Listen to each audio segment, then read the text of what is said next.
আগামীকাল হচ্ছে নীল ষষ্ঠী।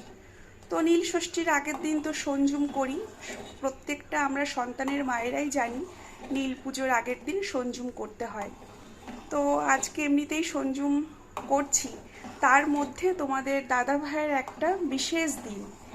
আজকে হচ্ছে তোমাদের দাদা ভাইয়ের জন্মদিন। তো কি আর করি, এমনিতেই নিরামিষ রান্নাবান্না হয়েছে, তো ওই জন্য ভাবলাম একটুখানি পায়েসই বানানো যাক। আর জন্মদিনে তো পায়েসটা আমরা সবাই জানি যে শুভ। জন্মদিনে পায়েস ছাড়া কিন্তু আমরা কিছু ভাবতেই পারি না, তাই না? তো সেই রকম ভাবনা চিন্তা করেই ভাবলাম যে আজকে তাহলে পায়েসটা করে দিই। তো অন্য একটা দিন অন্য কিছু মাছ মাংস রান্নাবান্না করে তোমাদের দাদাভাইকে সাজিয়ে গুছিয়ে খেতে দেবো। আর আজকে সঞ্জুম, কালকে নীল ষষ্ঠী, পরশু দিন চৈত্র সংক্রান্তি, সেই মাছ মাংস খেতে খেতে পয়লা বৈশাখ। এই 3 দিন কিন্তু আমরা প্রত্যেকেই জানি প্রত্যেকের বাড়িতেই কিন্তু নিরামিষ পালন করা হবে।